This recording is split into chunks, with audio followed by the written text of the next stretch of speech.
Well-known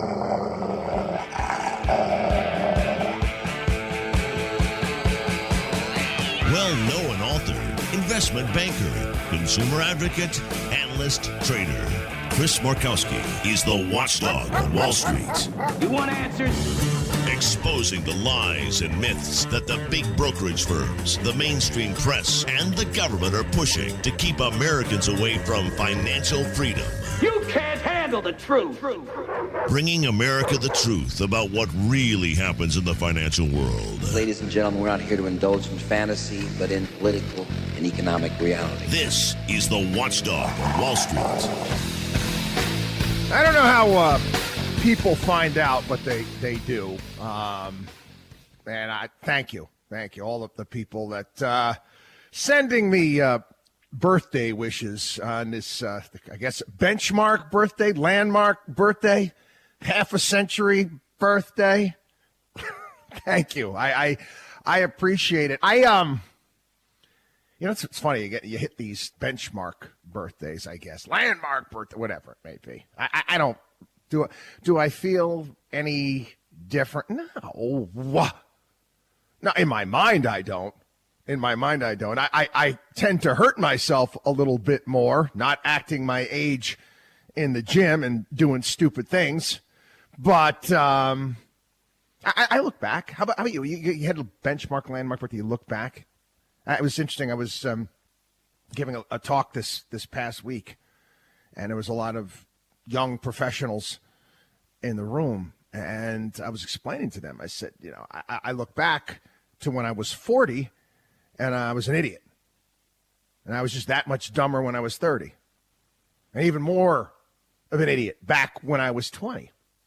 Trying to explain to them, you have to understand that you don't know what you don't know. But one of the other things that's hit me right now is I'm reminded of things that have happened. For whatever reason, I got stuff that I forgot about, things that happened to me that I forgot about years ago that are coming back into my mind. And they're good memories. They are, because I learned from them. Just this past week, I saw this story. You're familiar with the commercial on TV, Farmers Insurance. We are farmers. Da, da, da, da, da, da.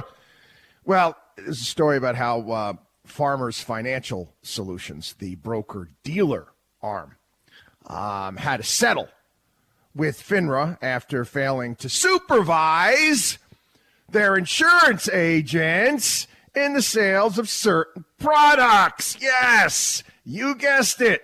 Variable universal life insurance products. And I'm laughing because, again, I'll get to it. It reminded me.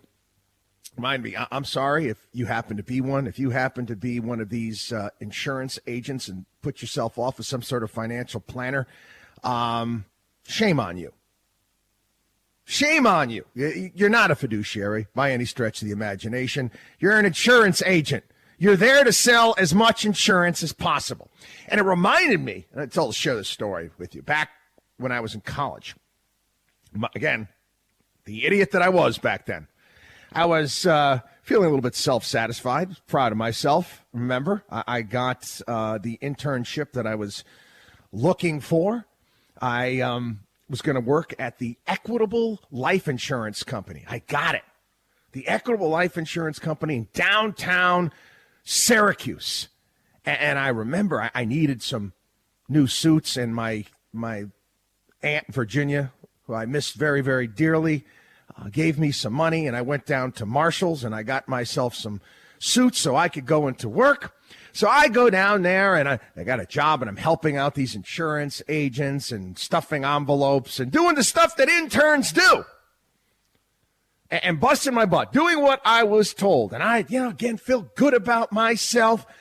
Go back to class and to work. And wow, look at all this. And I'm working with this guy and that guy. I was just excited. I was a kid. And I get called into the office. I don't know, maybe a week and a half, 2 weeks into it. And they said, Chris, you're doing a fantastic job. You really are. This is what we're going to do. This is what we're going to do for you, Chris. We'd like to see your work. You continue to work hard. We're going to allow you. We're going to allow you to get your licensing exams.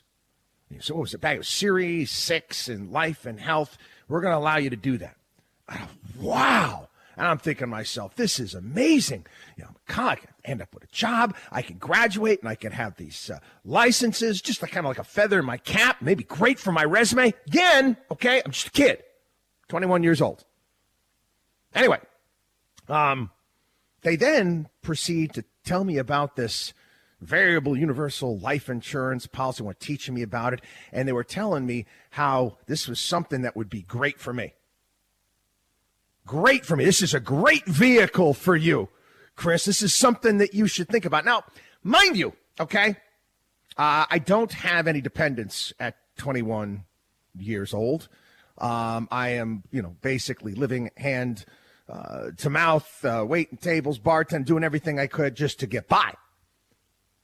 Yeah, I could afford a life insurance policy. Yeah, I didn't think anything of it. I said, well, this could be a good idea. I go back, and I have this stuff, and I go back to the restaurant after job. Go back to the restaurant, and the owner of the restaurant. I learned more from the owner of this restaurant than I did in quite a few of my classes, to say the least. And I start talking to him about it, and he starts laughing. He starts laughing. He said, Chris, what the hell do you need life insurance for? You're 21 years old with no dependents. And he was, kind of explaining to me what this was that I was purchasing. So I was, again, disappointed. Okay, this is a major point. Okay, talk about landmark. This is a learning experience for me, 21 years old. I go back to work, and I don't really, think anything of it. I remember a week goes by, and the insurance said, Chris, did you fill out that paperwork? You take a look at that stuff? You fill out that paperwork for the life insurance policy? Yeah, I haven't had time yet. I kept putting it off. And eventually they kind of like, Chris, we need you to fill this stuff out. They needed me to fill that out because they needed to make their quota for their job. These guys were selling life insurance to their interns. The Equitable Life Insurance Company. Yeah, as it turned out, and I didn't sign up for the insurance. Guess what? They didn't give me the books. They didn't sponsor me for any exams. Again, it was a learning experience. And over the years on this radio show at Markowski Investments, we have dealt with countless examples: annuity fraud, insurance fraud, helping people out. Do we provide these services to our clients? Yes. Okay. Annuities, certain insurance products, whatever it may be, they're tools to be used in very certain circumstances. They're not for everybody. And it reminded me, again, this past week, a column, and I looked it up, a column I wrote back in 2005. 2005, and the title of the column was Avoid Ned Ryerson. Who get out there, okay, movie buffs like myself, people who think like, I remember Ned Ryerson from Groundhog Day, the insurance agent. You remember? Phil Connors would be on his way every single day to the groundhog, and there he would, Ned Ryerson. Do you have life insurance, Phil? Because if you do, I bet you could use more. Who couldn't? But I got a feeling you don't have any. Am I right? Ned, I'd love to talk to you, but I really have to. That's okay. I'll work with you. When I see an opportunity, I charge it like a bull. Ned the Bull. That's me now. Some of my friends live by actuarial tables, but I think it's just a crapshoot anyhow. Ever heard of single premium life? That could be the ticket for you, buddy. God, it's good to see you. Hey, what are you doing for dinner? Yeah. Salesman looking to sell you as much insurance as possible. Well, one of the things that we put down in our Markowski Investments Watchdog and Wall Street top 20 financial independence, you own the right amount of insurance. Not a penny more, not a penny less. And that's going to change throughout your life. It's going to change based upon your circumstances. Insurance, to quote Chris Rock, is something that you purchase in case bad stuff happens, and you have to manage that. But anyway, if you need help with this aspect of your finances, your financial preparation, it's something that we do and we work hard on. I wanted to talk about this as well. Again, another story I saw this week that, again, jogging my memory, things that have happened to me in the past. The Attorney General for New York filed a lawsuit against, you're going to be familiar with this name because they advertise all over the place, in particular on conservative radio programs. CNBC, Lear Capital, and their founder, Kevin Demerit. Well, they're suing Lear Capital for cheating New Yorkers out of almost $10 million. And that's just start. This is just in the state of New York. This just in the state of New York. Oh, yes, they're the coin dealers. Precious coins we're going to sell people. Anyway, you know what? We're going to take a break. I'm going to share with you kind of really great story. Another kind of learning experience for the Watchdog back in the day. WatchdogOnWallStreet.com is our website. Again, I invite you to take advantage of all the great stuff we have at our site, in particular our personal CFO program, where we help you with everything. Whether it be insurance, whether it be with your taxes, whether it be with trusts, and of course, your money. That's what we do. We're basically your personal CFO. You got it? Personal CFO, your own family office. And guess what? We help everyone, whether you're just getting started out or you're well on your way. Get to our website, sign up for that, watchdogonwallstreet.com. We got annuity help kits, we have account repair kits, my newsletter, podcast, all sorts of great stuff. Watchdogonwallstreet.com, or give us a call, 800-471-5984. That's 800-471-5984.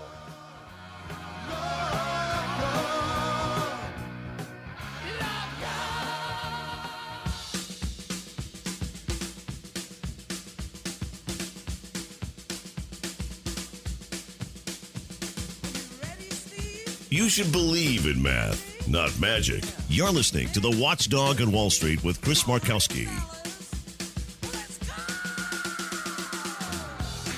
Yeah, welcome back, everybody. It is the Watchdog on Wall Street show. We take the liars, the crooks, the cheats out behind the woodshed and give them a beatdown.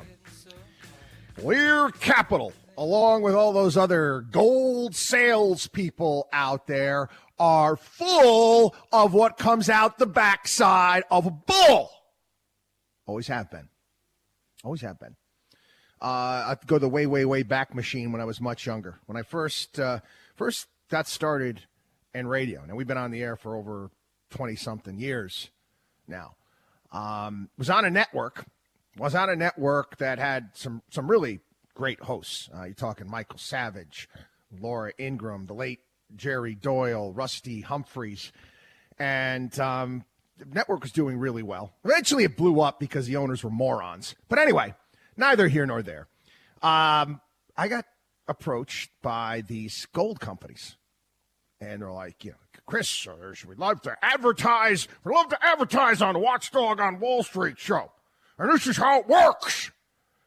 All the money that comes in from our advertisements to buy gold, I love gold, or silver, whatever it may be, you're going to get this amount. And the number was, to quote Donald Trump, huge. I'm like, whoa, wait a second. I'm in the financial business. Most of our fees are around 1%. We're talking commissions of upwards of 50%. 50%. You do understand that that's a scam. No, I understood it. I understood it completely, and I refused.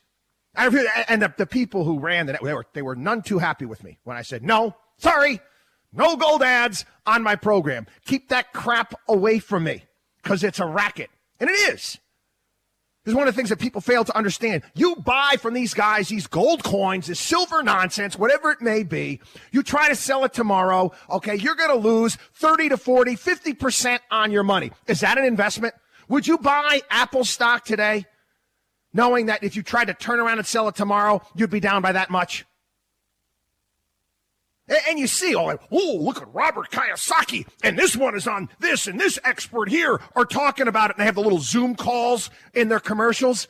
There's a special place in hell for these people. There is. And what we've been dealing with, and we've been dealing with it over the years, is people that call up, that got scared. There'll be a disconnect in the market. There'll be a pandemic. There'll be a financial crisis. And all of a sudden, they get some phone call, they see a commercial, and they take all of their money and they buy silver coins with it or gold coins. And the stuff's worthless. Now, it's not worthless, but you're down. Not to mention the fact that those gold coins and those silver coins, guess what? They don't yield you a damn thing.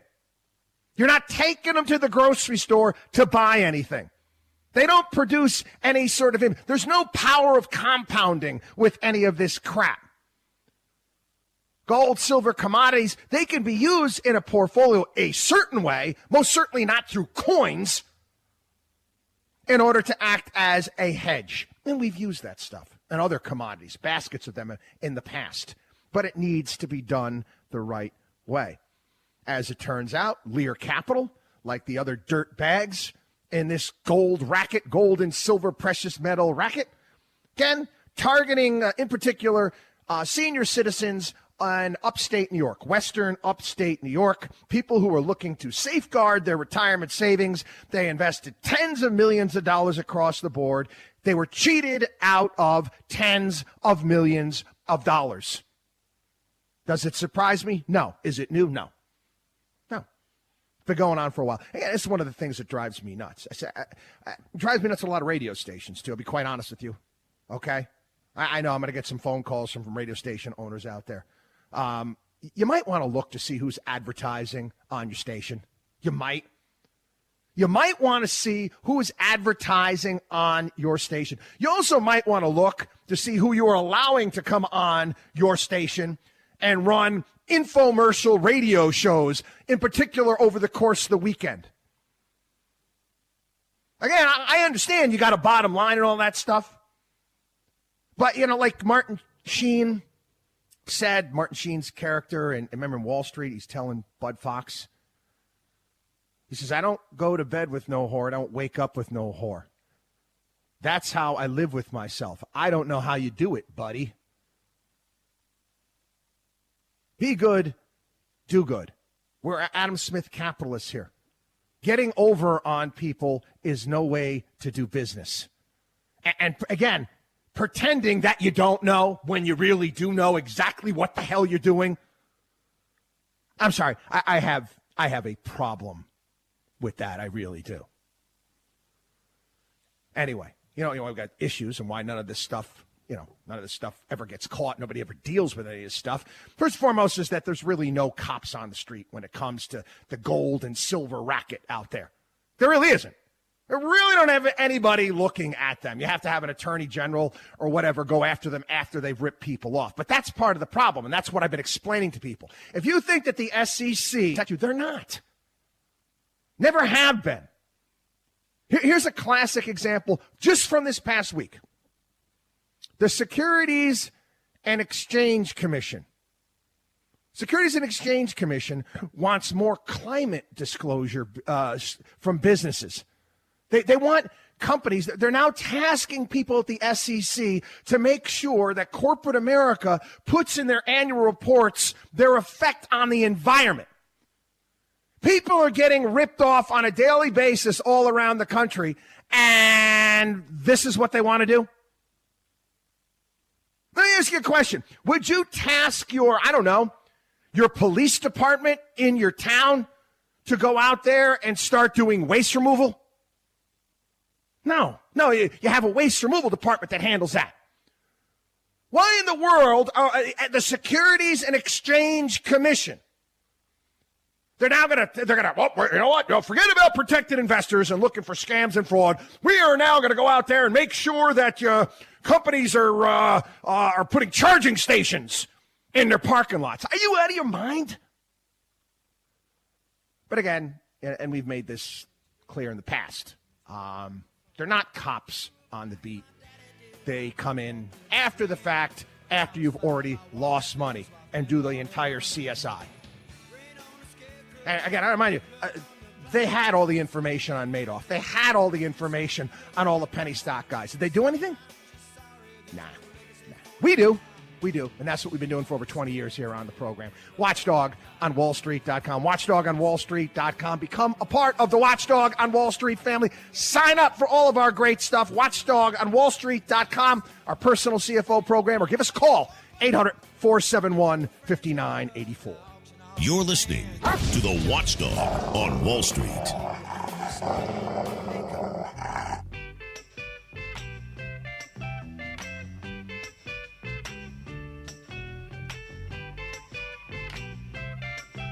Bringing America financial freedom one listener at a time. You're listening to the Watchdog on Wall Street with Chris Markowski. A little Van Morrison, Brown Eyed Girl, great tune, a little happy hour staple back in the day. Anyway, welcome back. It is the one, the only, the Watchdog on Wall Street show. I want to touch on this and have a little fun with it as well. Melvin Capital, ring a bell? Melvin Capital! Yeah, that was the one that got whacked in the whole GameStop run-up. Oh, the apes, the army of retail traders went there and basically whacked Melvin Capital. Another one, White Square Capital, another hedge fund out there. They're calling it quits, sending money back to investors. Again, be honest with you. I think Forrest Gump said it best. Stupid is as stupid does. Stupid is as stupid does. For years, we've been warning people about hedge funds and what happens and the lie, the myths that surround it. They bring these hedge fund guys on CNBC and Fox Business, and they're in Forbes and all of these places, and most of them not that bright. They really aren't. It's a great racket. It's a great way to get you to part with your money. Many, many moons ago, we wrote a column about this as well. We were talking about hedge funds.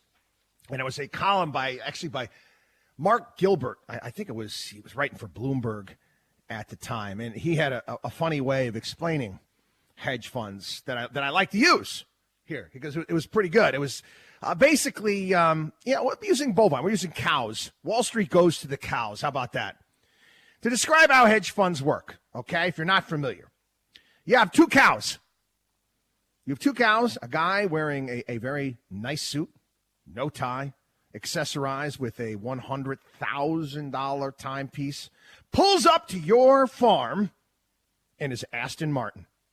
Mr. Master of the Universe. Yes, financial engineer. He offers to take care of your two cows, and in return, he's going to provide you with a 1-year supply of filet mignon and 50% of their milk yield. Now, again, you wonder, how in the world is this possible? But no, Mr. Master of the Universe, he's a financial engineer, right? He's a financial engineer. He's smarter than everybody else out there, financial engineer. And, of course, he has the suit, the car, the watch, the estate, the 20-year-old Victoria's Secret model girlfriend to prove it all. Now, the only caveat with this is that your cows are not going to be able to leave his Greenwich, Connecticut compound for 2 years.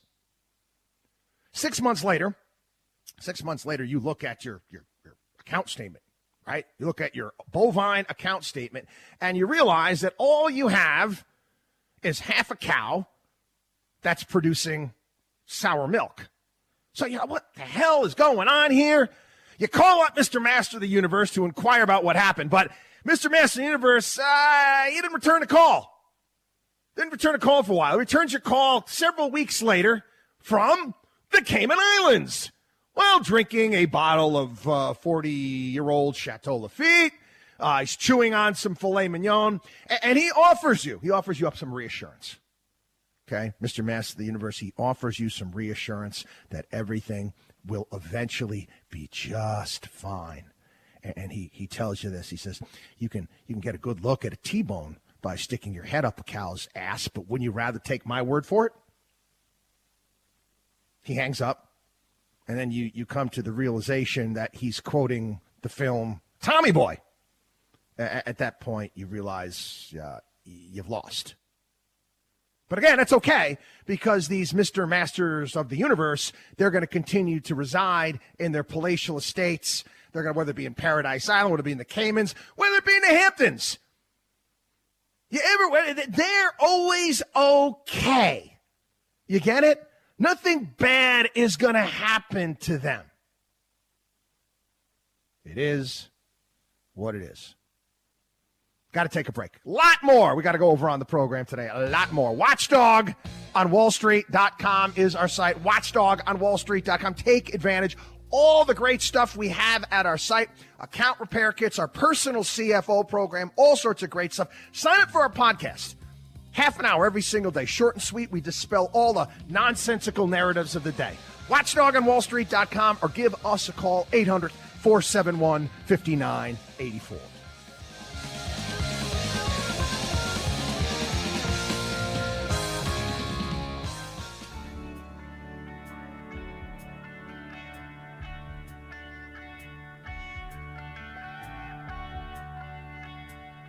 Taking Wall Street's liars, crooks, and cheats out behind the woodshed. You're listening to the Watchdog on Wall Street. Welcome back, kiddos. It is the Watchdog on Wall Street show. All right. Yep, as expected. My email box filled to the rim with questions about cryptos and whether or not I feel that it's the right time to get back in cryptos because cryptos came down under $30,000. Come on, people. I've tried to explain this before. I've written columns about this before. Okay, in regards to crystal balls and trying to guess what's going to happen next. Do you honestly believe? Do you honestly think that I'm able to time cryptocurrencies, a made-up money? Do you honestly think that I have that sort of capacity? I don't. How do I put a value on something that has no business plan, has no cash flow? How do I know what are going to be good entry points or bad entry points? And the fact remains is this: nobody does. They may tell you that they do. They may tell you that, but they don't.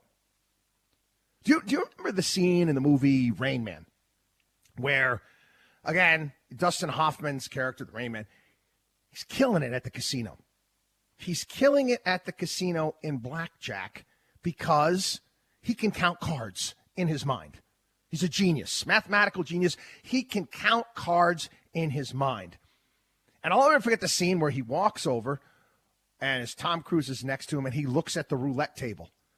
And Tom Cruise knows, okay, that I don't care how smart this guy is, he can't win at the roulette table, but they play it anyway. I think they lost, if I'm not mistaken. You don't know. You can't value it. Oh, crypto gurus. Mark Cuban got crushed in his position. Bitcoin, oh, it's down because the Chinese are cracking down on crypto mining. Do you know that there was some person, I'm not making this up, there was some new crypto, some new magical new coin that this guy put his money into, and I think he lives in Georgia, put $20 into it. He woke up the next day. You know what his statement said? Said he was a trillionaire. No. I'm not kidding. You know what his account said? $1,421,954,401,507.38. That's not a bad investment. $20, right? Anybody think that he got his money out? Huh? Anybody think that he got his money out? All these Coinbase and all these trying to figure it out how that happened. $1 trillion? I mean, how does that happen? It's not real. I know I'm sub-referencing a lot today on the program, but Donnie Brasco said it best. It's a fugazi. That's a beautiful thing. Cryptocurrency is a beautiful thing here. Beautiful thing is Lucky stuff. No. It's a fugazi. You get it?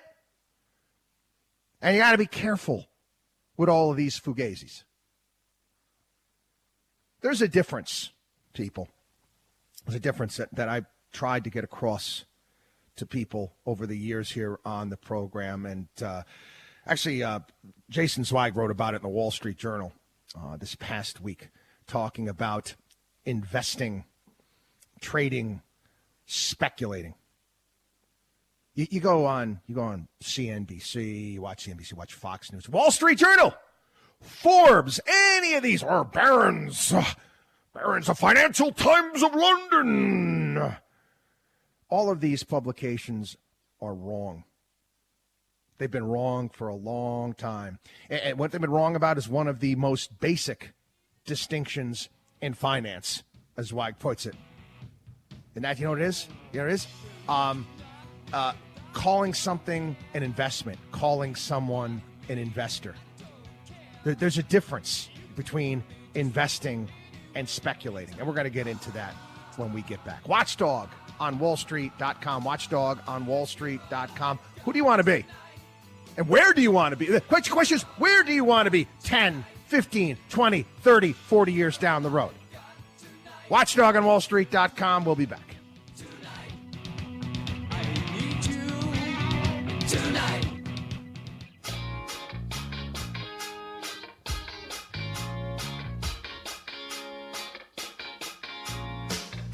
This is the Watchdog on Wall Street.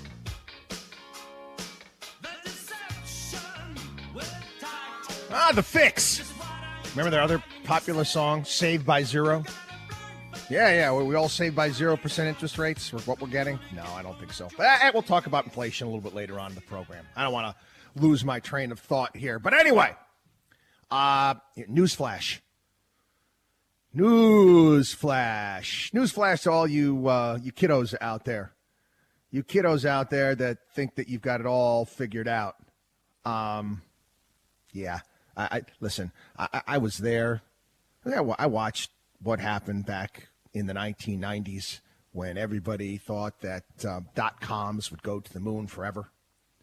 I remember Stewart from Ameritrade. Go online, youngsters. If you're not familiar with the commercials, you don't remember all of the online discount trading house commercials back during the .com boom. Stewart from Ameritrade. I'm going to take the market. I'm going to shake it upside down and do all sorts of stuff. And tow truck drivers with their own island. And kids with their own helicopters. An E-Trade Center in Midtown Manhattan, which I basically called Midtown Manhattan's first casino. Well, first legal casino. If you buy a stock because it's just gone up a lot and you haven't looked at anything about the company, you don't know the management, you don't understand anything in regards to the fundamentals, you don't know anything about it whatsoever, you are not, as all of these publications will call you, you are not an investor. Got it? If you buy Doggy Coin or some other coin that some porn star is pushing or a rap star because it sounds like fun, you're not an investor either. But again, doesn't make any difference. This is where Zweig's got it right. Whether the Journal, CNBC, they call these people investors. You buy a financial asset because you have a hunch or just for kicks or because somebody famous is hyping the heck out of it. You're not investing. What was it that happened the other day at the Euro 2021 there, the soccer championship, European soccer championship? Some guy runs onto the field with something, pitching some new coin out there. What you are is a trader. You just bought an asset and a speculator. Okay? A speculator is someone who thinks other people will pay more for it than you did. Right? That's what a speculator is. In many respects, it's just about going out and finding a greater fool, right? Finding a greater fool. This is why I don't like them when they call them spec houses, okay? I bought a spec house. No, you bought a house and then you went in and then you made improvements to that house and you made it better, and then you're hoping to sell that. That's not speculating. Speculating is this, you know what? We got this thing here. I don't know what the hell it does. I don't know what the hell this thing is. It makes the widgets or something like that. I don't know. We got this new coin out there being pitched by this rap star. Okay. But it's going to get really popular because so-and-so's going to hype the thing up and I'm going to be able to sell it. That's a speculator. Okay. Do you understand? An investors look at, again, fundamentals, earnings, income growth, the value of assets. A speculator counts on external sources of return, whether somebody else will pay more, regardless of the fundamental value. Regardless of what that fundamental value was. And again, I'll break this down in terms of real estate. When I saw homes in Southwest Florida back in 2005, 6, 2007, houses that were built and sold for $150,000, no improvements made at all in the house, a year later being $300,000. And again, it not being a supply and demand issue because there's nothing but houses being built as far as the eye could see. Something's amiss there. The word investor comes from the Latin investire, which is to dress in or clothe oneself, surround or envelop.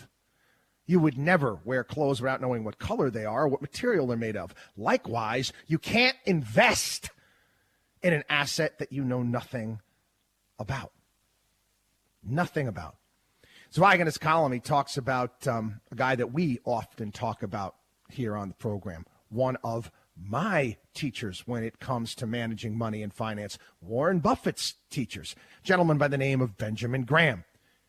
He's got 2 classic books, Securities Analysis and The Intelligent Investor. He wrote a column in 1962 to the Wall Street Journal, angry with the Journal because they were put a story out there. Many small investors bet on further drops, sell odd lots short. And his issue is by what definition of investment can one give the name investors to small people who make bets on the stock market by selling odd lots short? Again, it's a very risky thing to do. If these people are investors, how should one define speculation and speculators? Isn't it possible that the current failure to distinguish between investment and speculation just might do some grave harm, not only to individuals, but to the whole financial community?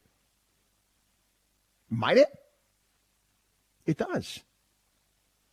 It does. Let me put it to you this way. Benjamin Graham, he wasn't nose in the air. He didn't think that the stock market and stocks and investing was just for the blue blood crowd hanging out at the country clubs. That was the point behind his books. He wanted it to be available to everyone. You can choose to listen to me or you can choose not to listen to me. But you can go back and you can take a look at our track record and what we've done and what we've called. There's the right way of doing things. There is a wrong way of doing things. And again, I'm going to remind you that everything in life that has meaning, value, and worth involves work, time, and effort.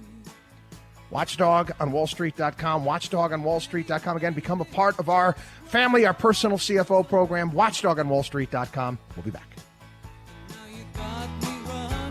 Chris Markowski is the Watchdog on Wall Street.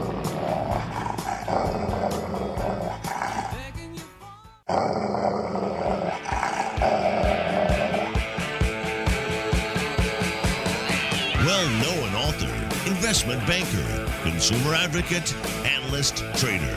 Chris Markowski is the Watchdog on Wall Street. You want answers? Exposing the lies and myths that the big brokerage firms, the mainstream press, and the government are pushing to keep Americans away from financial freedom. You can't handle the truth. Bringing America the truth about what really happens in the financial world. Ladies and gentlemen, we're not here to indulge in fantasy, but in political and economic reality. This is the Watchdog on Wall Street. Yes, it is. Welcome back, everybody. The one, the only, the Watchdog on Wall Street show. Again, honored to have you tuned in to the program. I know I remind everybody about this. We're burning the midnight oil, helping people out. Again, you talked about it last hour in the program. Despite what the overall markets have done, we are recognizing that more and more people are not participating in this because they're doing silly things with their money. We're now, again, financial storms happen. Financial storms come. Our personal CFO program, which I invite each and every one of you to become a part of, you're going to learn how to navigate these financial storms, corrections, all this volatility. You're going to be able to recognize serious risks, discern the difference between conventional wisdom and the reality of the terrain. Get to our website at watchdogonwallstreet.com and sign up. Personal CFO program right there. I want to get into some, again, all of these issues important when it comes to the economy, when it comes to the markets. Domestic issues matter. I want to talk about this because, again, it's been put off. Okay, it's been put off because there's going to be appeal. The Biden administration is appealing this, but a federal judge overturned the CDC's eviction moratorium. I have many clients that have property that they invested in years ago. They bought properties and they bought them as investment properties where they were going to buy a property, maybe a multi-family home, and rent those properties out. Now, many of them, they've got long-time tenants and they're okay, but that's not always the case. And because of this eviction moratorium, people don't have to pay. Well, they don't pay. They're not going to get evicted. And again, this doesn't stop the tax bills from coming, the upkeep from coming, and all of the other things, the mortgage payments from coming. What the CDC did, again, unconstitutional. I compare it to the Quartering Act of 1765. Yeah, Quartering Act of 1765 is where the Brits said, hey, if you don't have barracks for our soldiers, where we're stationing our soldiers there, colonists, our soldiers have to stay in your house. You have to take them in, and you have to feed them, and you have to wash their clothes and do all of that stuff. Yep. Again, we didn't like it too much back then, which is one of the things that led to the American Revolution. But what's the difference here? The federal government, in this case, the Centers for Disease Control, telling people you can't collect the rent, okay, if people don't want to pay, and you can't kick them out. That's insane. Anyway, as expected, numbers came in. Federal taxes, spending, and the federal deficit all set records through the first 7 months of fiscal 2021. We're doing it wrong, okay? Federal taxes, all-time record. Spending, all-time record. Deficit, all-time record. How is this? Again, this is simple. How is this appropriate? How is this a good thing? How is it good thing? And again, it's unprecedented times and we got to spend this. You know how many unprecedented times I've heard just over the past few decades? Justifying nonsensical spending, expansion of government. Again, I'd like to remind everybody, I know we talked about this first hour of the program, but inflation is a tax. A price is being paid. When you're paying more, you're getting frustrated, and you're taking a look at your credit card bill. You look down, you go to the grocery store, you've got a few things in your cart, and it's like $150. I want you to think for a second. Don't get mad at the grocer. Don't get mad at the person at the checkout line. You have to be mad at the people in power. They're the ones that did this. They're the ones that did this. Anyway, I want to mention this as well. Jeffrey Gundlach is money manager. He does a pretty darn good job, and he's always made some good points over the years. We brought him up here on the program. He came out. I mean, I don't. My estimates are not as high as his. He's talking about unfunded liabilities here in this country. I'm talking stuff that's not on our books. Stuff that we don't. Again, the United States of America accounting principles don't jibe with the real world. He puts our unfunded liabilities at $163 trillion.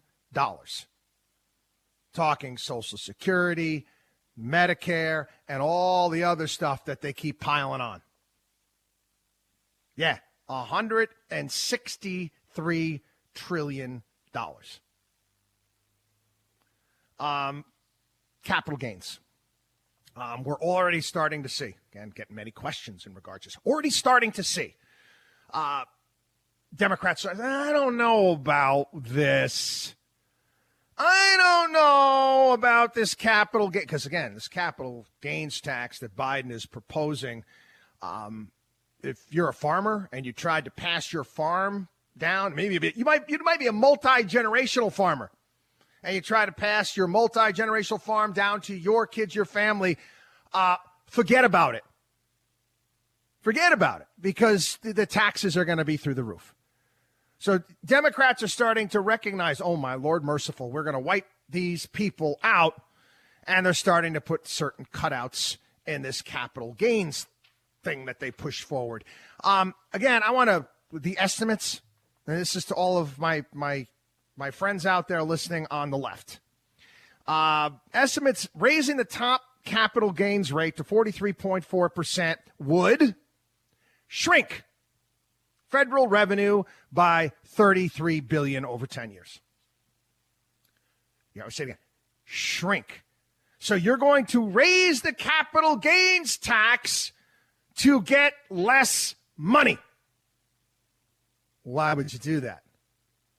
Again, I can go back to Barack Obama, debate versus Hillary Clinton, because of fairness. The Federal Reserve, I have zero respect for the Fed. Zero respect. Judy Shelton should be on the Fed. How do you have a Fed Board of Governors that votes the exact same way on everything? You've got no difference of opinion. You got guys like Neil Kashkari out in Minnesota getting himself involved in Minnesota politics and school bills.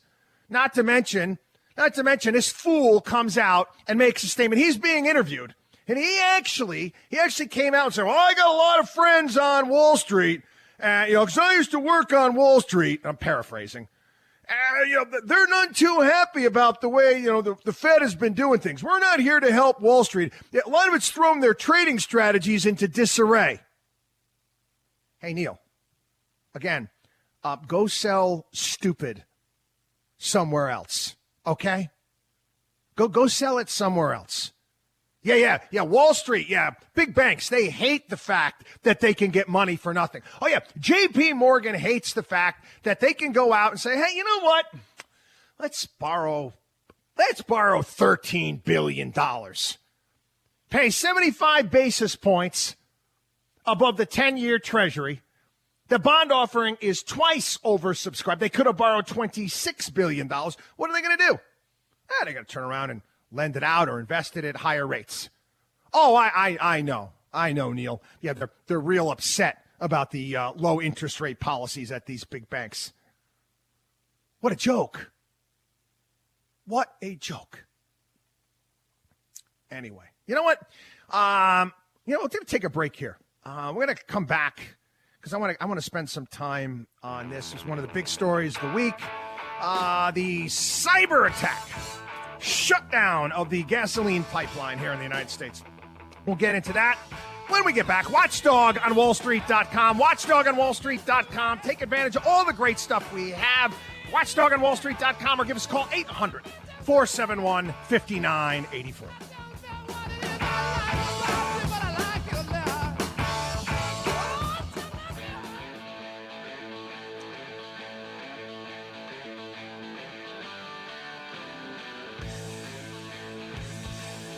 The only man who is taking on the Wall Street establishment. You're listening to the Watchdog on Wall Street with Chris Markowski. Okay, let's play a game as how dumb is your governor? How dumb is your elected officials?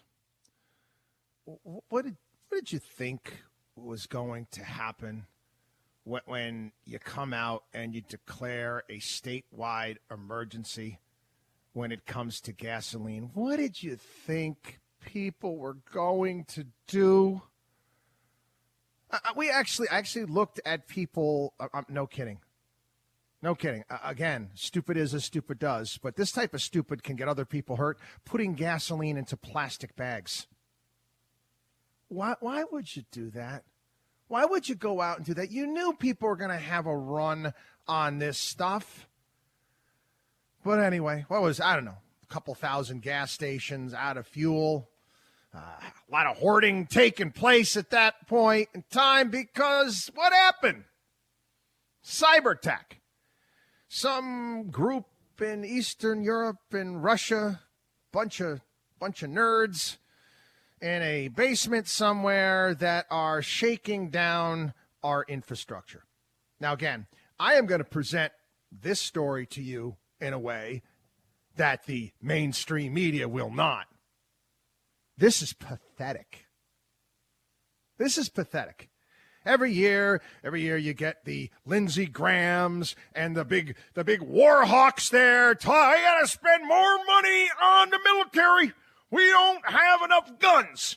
We don't have enough bombs. We don't have enough aircraft carriers. We don't have enough this. Bunch of nerds in a basement made an attempt, and a successful attempt, to shut off our gasoline supply. Not just that, it was also airline fuel as well. Let me ask you a question. Could your multi-billion-dollar aircraft carrier stop that? How about your latest bomb or latest missile, Pentagon? Do you understand how ridiculous this is? How pathetic this is? That the United States of America, we cannot protect our critical infrastructure from hackers? We spend $800 billion a year on defense. We cannot defend our infrastructure. What is more dangerous? Are you more concerned about our critical infrastructure being hit by a missile or being hit by some nerd in a basement somewhere? Think about that. We were the only program in the country covering what happened in Pinellas County, Florida, not too long ago, where a hacker got in and tried to poison the water. This is pathetic, is what it is. Guys, again, no sugarcoating here. Again, no Mary Poppins, no spoonful of sugar to make the medicine go down. This is pathetic. You know, I had a conversation with a guy who does cyber security. I was like, wait a second. I'm not a security expert. Okay, I'm not. I wasn't planning on getting a job at that Blackwater or whatever the hell it is. I don't work for any cyber security firms. But it would seem to me, if I was all of a sudden, I don't know, could be me, call me crazy, they put me in charge of security of, let's say, I don't know, a nuclear power plant. The first thing I would do would be remove the internet. Remove the internet, no Wi-Fi, no Bluetooth on any computers. It would be a self-contained system that nobody could get in because there are no doors. There are no electronic doors into the power plant. Zip, zero, zilch, nada. Can't get in. The only way that it could be some virus or malware could get into the computers is somebody would have to physically come in and put it into the computer. Somebody would have to do, I mean, we've had this in movies like Office Space, where they had the little disc and they had to insert it into the actual computer, but they worked there in that movie. They worked at that office there. Why do we allow this? Why is this pipeline system online? If you just say, hey, you know what? You can't get in. There are no doors. Take it off. No email. Nothing. That's it. It's done. It's protected. For the life of me, I really can't seem to understand. Not to mention the fact that I can't understand how this doesn't come back on our government. People, we're paying for this. We're paying for this Pentagon, this defense budget, for all of this stuff. But again, look who's getting in. Look who's damaging our infrastructure. Do you have any idea, people, what it would do? You think COVID was bad and disrupting the economy? Again, we found ways around that quick. But imagine no electricity. Imagine someone is able to hack in and take down our grid. Imagine that. And let me tell you something. People are concerned about it. Want to know why I know? Try buying yourself a home generator. Go out. Go out there and try to buy yourself, I don't know, a Kohler home generator for your entire house. See how long you have to wait to get one. Backlogged. I know, I've got one on order. It is what it is, people. Okay? We have incompetent boobs in charge. We have a military-industrial complex that wants to continue to fight wars in all these godforsaken places all over the globe. I know it's big money, goes to a lot of districts here and there, but we're not protecting the country from cyber attacks? Anyway, I know, had to go off on a rant. Infrastructure meeting this past week.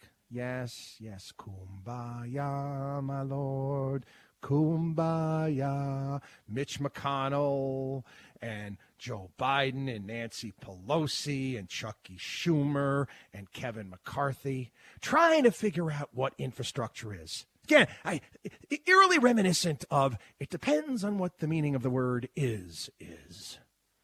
Remember that, Bill Clinton? What is infrastructure? And they're trying to figure that out. And they're trying to figure out what they're going to spend. I don't know. What McConnell put it anywhere between $600 to $800 billion. Listen, again, I gone off, talked about this before. Our infrastructure is crumbling here. I mentioned here, it's embarrassing. I live in one of the highest tax states in the country. And it's our highways and roads here, it's like driving off-road. It's like driving off-road. You might as well just get a four-wheel drive vehicle. Might as well. That's how bad it is. But again, when they start incorporating all this expansion of the welfare state, we talked about this last week on the program, and I'm going to get into that again a little bit later on. That's not infrastructure. It's not. We have real needs here in this country. Real needs when it comes to infrastructure, but they're not going to be met. Well, this past week, one of the suggestions for an infrastructure project, I'm not making this up, is another choo-choo train from New York to Boston. And you know what they put the completion date on this choo-choo train? 20 years from now. 20 years. You know, it's good business to get in as you pitch these pie-in-the-sky projects to government officials. They ever get built, that doesn't matter. You get paid along the way. Does anybody actually think that train in California is ever going to get done? Nah, me neither. Watchdog on WallStreet.com. Watchdog on WallStreet.com. We'll be back.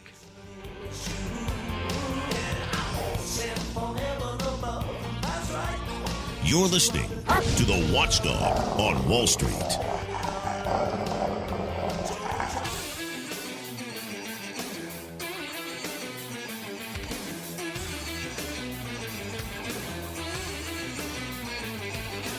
You should believe in math, not magic. You're listening to the Watchdog on Wall Street with Chris Markowski. You know what? Again, it's another economic lesson, infrastructure lesson, spending lesson. And I follow this stuff because, again, and I try to get this stuff across because many of these things end up becoming investment ideas. And we'll get into ESG investing here in a little bit.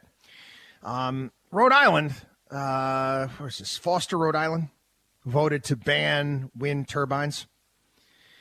They started hearing from residents in Portsmouth, Rhode Island, had turbines built near their homes, and they warned about their experiences, complaining about constant noise disturbances, vibrations, loss in home values from turbines in their neighborhood. And this, again, happening all over the country. If you do recall, the Kennedys and John Kerry, they're all green, right? Is John Kerry the Green czar right now? I don't know. I think he might be. Who knows? Yeah, they didn't want any of these wind turbines off of Nantucket. They didn't want to look at them, mess around with when they're taking their sailboats out, right?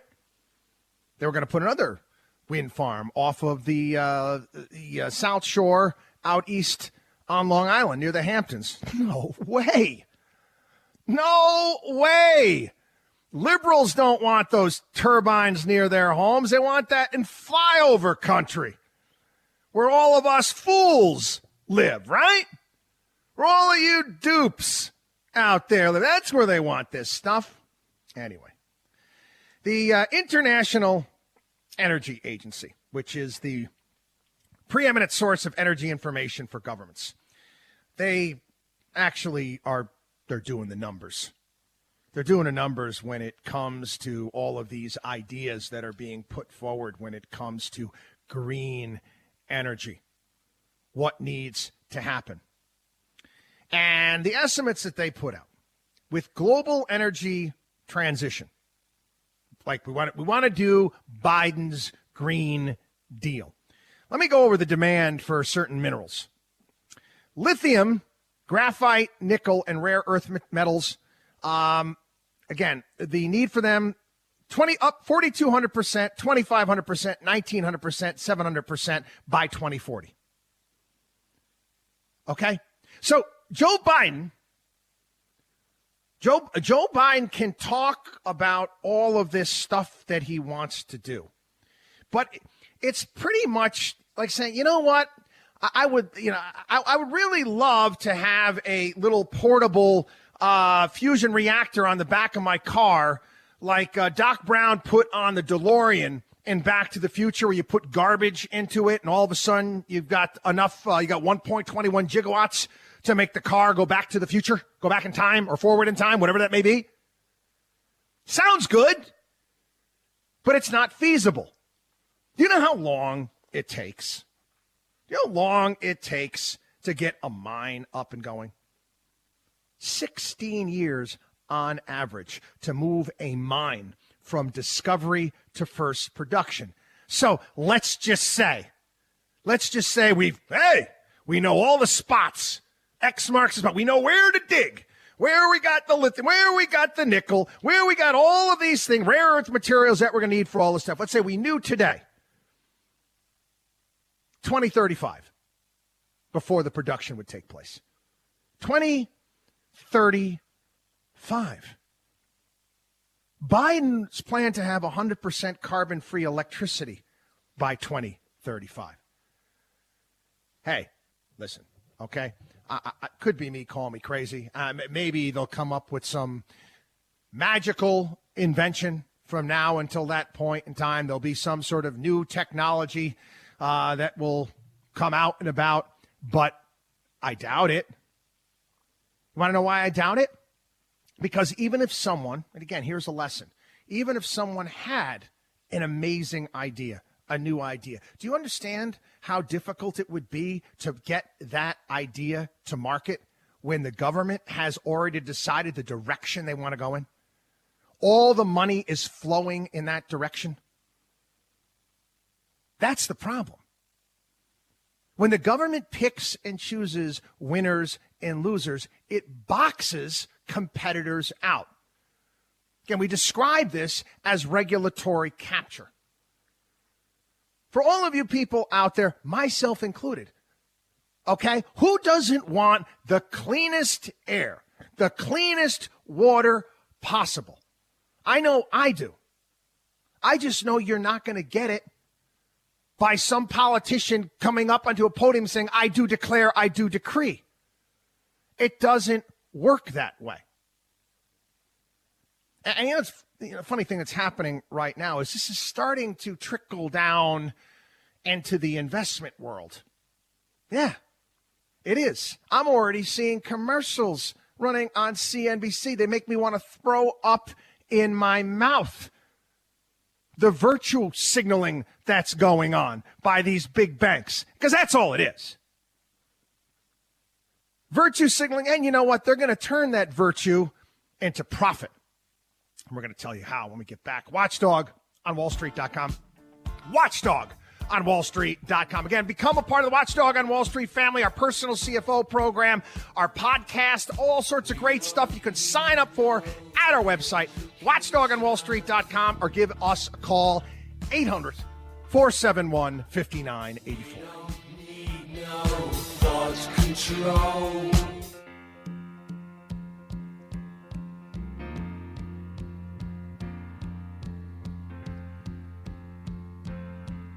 Bringing America financial freedom one listener at a time.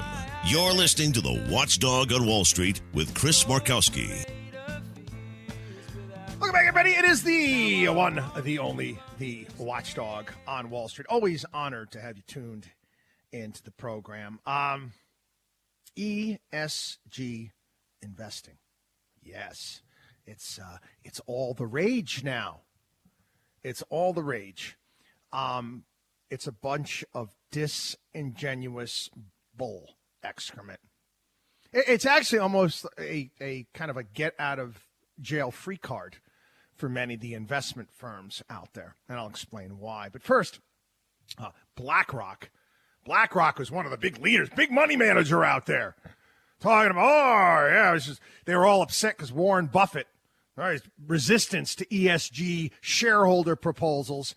Yeah, they're full of it. They're full of it. You take a look at some of the investments that they have in certain companies, and they're nowhere close to being environmentally sound, clean, whatever it may be. These vehicles that they're putting together, and mind you, they're going to start showing up in your 401ks as options. They are. They're going to start showing up in your 401ks as options. They're just another money-making device. It's a shiny object right now, and unfortunately, investors get attracted to the latest and greatest shiny object without actually thinking it through. This, in my opinion, quite frankly, is a breach of fiduciary duty. It is. My job is to put my clients' interests above my own. My job is to do the best by my clients to get them the best return possible with the appropriate amount of risk based upon who that individual, who that family is, what they want. This is ridiculous because you're going to show substandard, subpar returns, and they know it. They know that they're going to do it. They know it. But again, it's something new for them to sell. It'll get the people going. And I know I've talked about this before in the past, other vehicles, other sales items that they come up with. I remember after all of a sudden hearing commercials on the radio after the dot-com collapse with bond funds pitched by Merrill Lynch to use with actors and actresses and comedians because that's what's hot right now. That's what people are thinking of. So we'll just sell it to them. No, that's not what the job entails. Okay? You can either decide that you're going to work with somebody that is, and again, I don't mean to disrespect used car salesmen. Used car salesmen are doing pretty good right now. You see the price of used cars? They've skyrocketed. I'm talking about bad. I'm talking about that used car salesman from True Lies. He just died recently, too. Anyway, those types, okay, because that's all they're there. They're there to sell you junk. Don't buy junk. Watchdog on WallStreet.com. Again, Watchdog on WallStreet.com. Get yourself in the know. Get all of your preparation done the right way. Participate in our personal CFO program. Watchdog on WallStreet.com or give us a call, 800-471-5984. Chris Markowski is the Watchdog on Wall Street.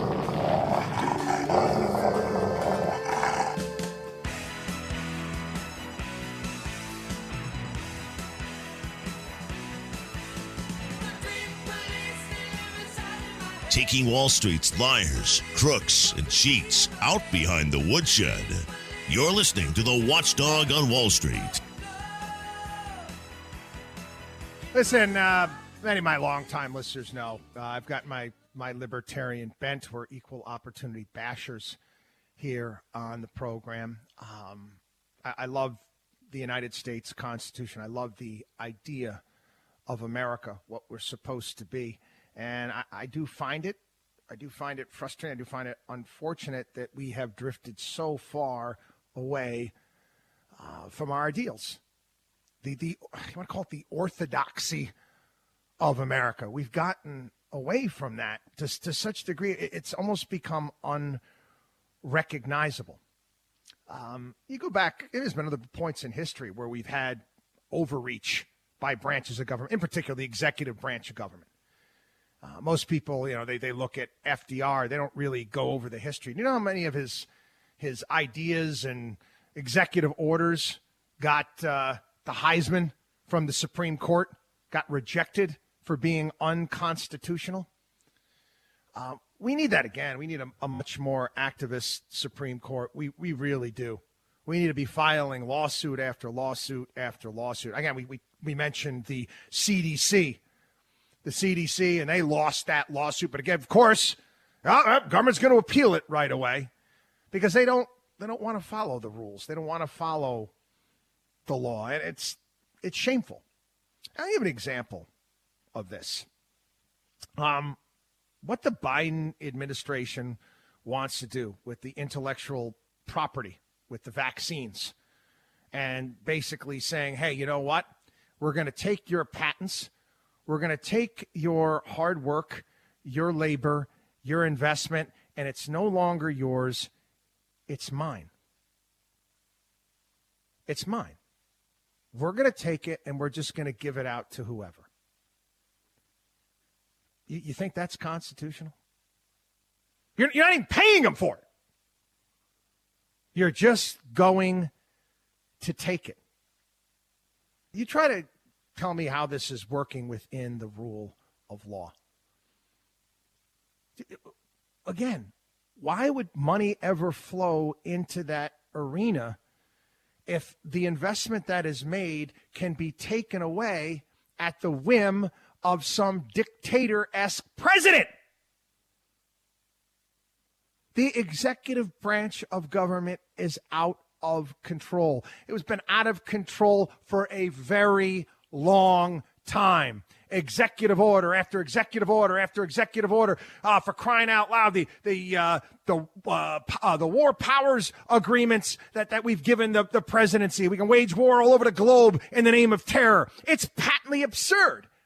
But to take a company's idea away, you think that these vaccines for COVID, you think they came up overnight? Do you think the technology was developed overnight? This is some of the things that they utilize have been in the works for over 20 years. Even Angela Merkel from Germany is like, whoa. We can't. This is too much here. You can't just go stealing stuff. You know that whole concept, we can't get a little bit pregnant. We keep doing this. And Barack Obama did it. Barack Obama with the automakers. Yep. Right. He said, you know what? I'm going to go in. I'm going to break, thousands of years of just rules when it comes to business because I am the president. Because I have to do this. No, this is not how it works. We need to get back to the rule of law. You know, the funny thing is, talk about all this intellectual property and vaccines. The mess, it's getting better now. They're starting to clean it up to some degree over in Europe. And just how bad it is. There's some great columns and insight into the reason why Europe is behind the eight ball.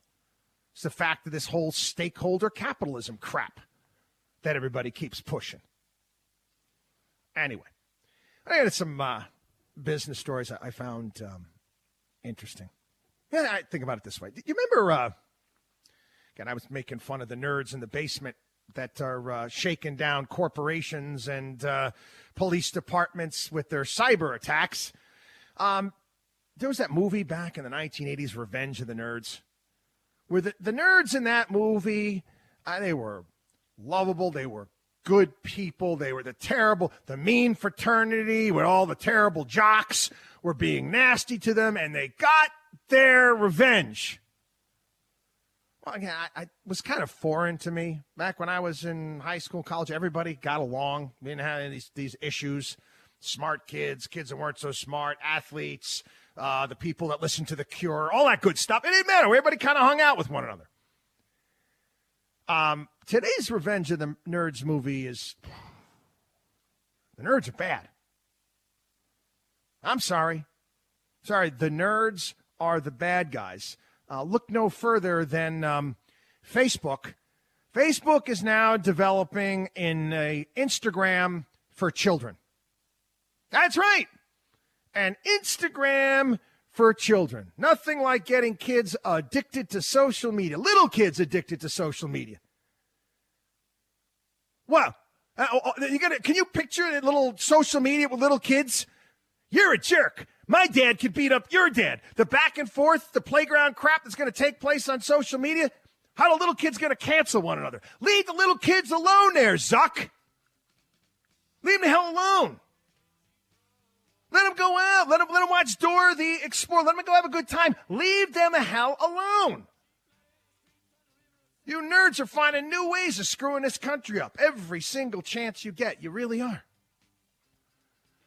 Anyway, quickly on this story, too. Joe Biden blocked a Trump-era gig worker rule. Okay, what does that mean? Well, it's going to make it more difficult for Uber and Lyft and DoorDash and all of those companies to hire gig workers. Are going to have to be employees. Meaning what? Your Uber ride just went up in price a lot. Watchdog on WallStreet.com. Watchdog on WallStreet.com. Don't go anywhere. We'll be back.